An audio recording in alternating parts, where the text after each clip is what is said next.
Bismillahirrahmanirrahim. Assalamualaikum warahmatullahi wabarakatuh. Kali ini saya akan membahas video pembelajaran kali ini untuk tugas perbaikan sejarah saya, yaitu judulnya Politik Mercusuar. Mulai dari alur ceritanya dari awal sampai akhir. Jadi apa yang dimaksud dengan politik mercusuar? Politik mercusuar adalah salah satu babak paling dramatis dan sejarah diplomasi dan pembangunan Indonesia. Kebijakan ini lahir dari ambisi besar Presiden Soekarno untuk menjadikan Indonesia sebagai mercusuar yang menerangi jalan bagi masa-masa baru di dunia. Baiklah, saya akan melanjutkan awal betul-betulnya politik mercusuar. Bab pertama, ambisi di tengah Perang Dingin atau yang bisa disebut latar belakang.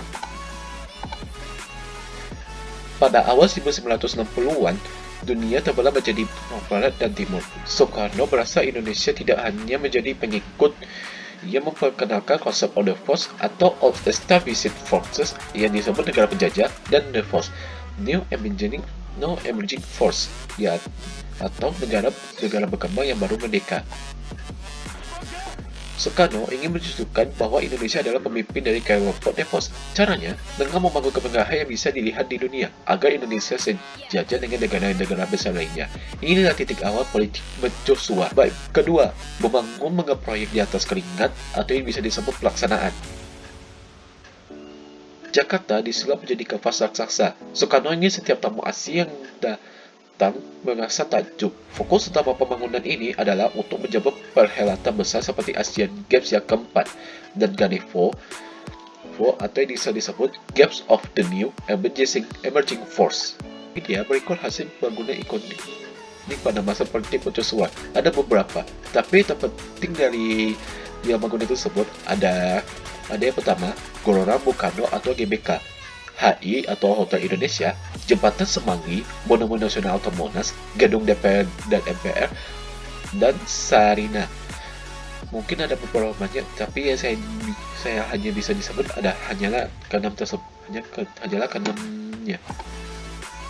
Bab ketiga, harga sebuah gengsi atau yang bisa disebut permasalahan ekonomi.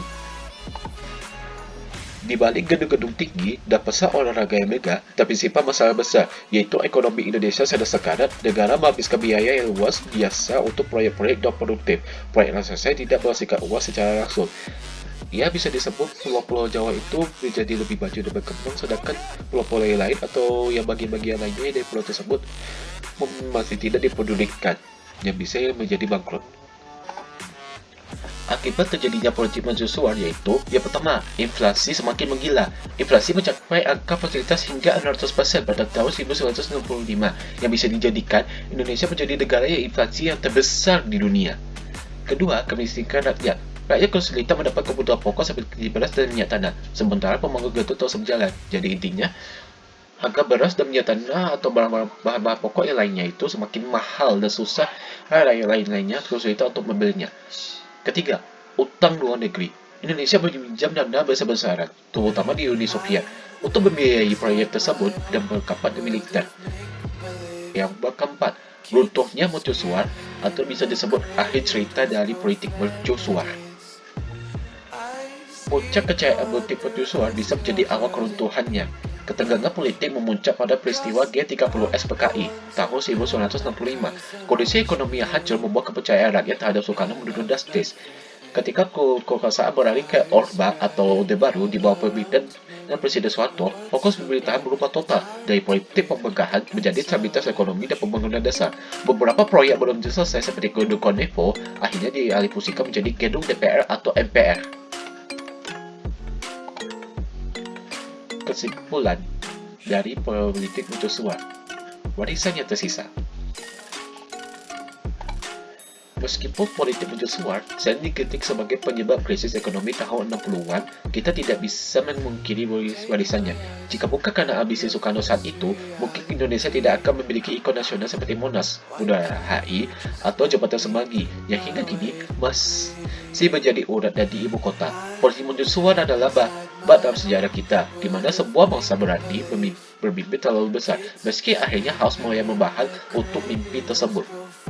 Nah, mungkin banyak kali perjuangan politik mercusuarnya, mulai dari pembangunan ekonominya, sementara itu muncul juga hal-hal yang merugikan juga, seperti adanya inflasi, kemiskinan rakyat, walaupun ada hutang nyamannya, hingga muncullah orde baru untuk mengatasinya, untuk meningkatkan ekonomi.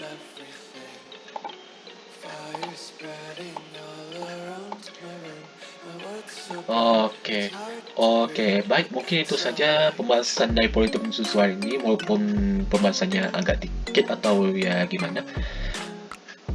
Jadinya saya akhiri video pembahasan politik mercusuar dalam pelajaran saat kali ini. Mohon maaf jika ada kata-kata yang saya salah, walaupun video ada yang salah pada di sini, saya minta maaf.